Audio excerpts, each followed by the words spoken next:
ลิ่นก็ไร้ซึ่งแมงดมดอมสิ้นกลิ่นหอมจำยอมร่วงโรยสู่ดินเปรียบใจเขาที่เศร้าฮักเจ้าดอกไม้บ่ทันตั้งหลักเคยบอกฮัก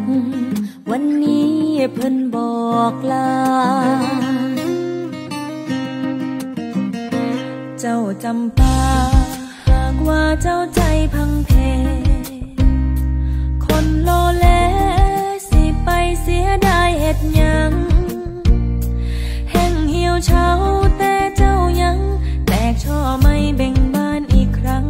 จำปายังกลุ่นกลิ่นหอมไปคลุ้งป่าดอกจำปาไปบานพิษบอนแตกช่ออ่อนพิษมองเขาเลยมองบ่เห็นเช่นความหักต้องหักให้เป็นเจ้าเลือกอย่างพิเศษเลือกเสื้อใจเขา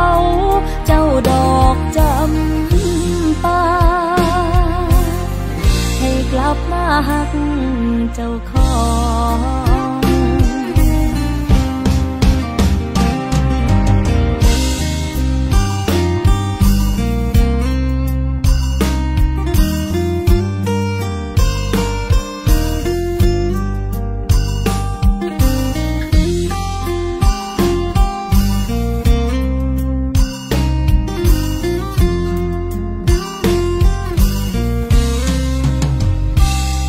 ที่ลอยลองให้จ้องหัวใจเจ้าคือ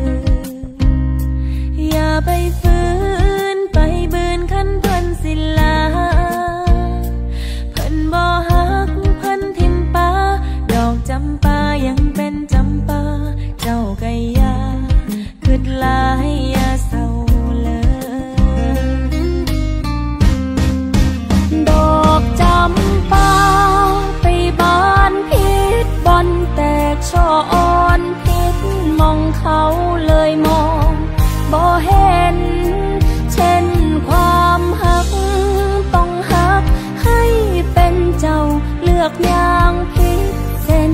เลือกเสื้อใจเขาเจ้าดอกจำปาให้กลับมาหักเจ้าของ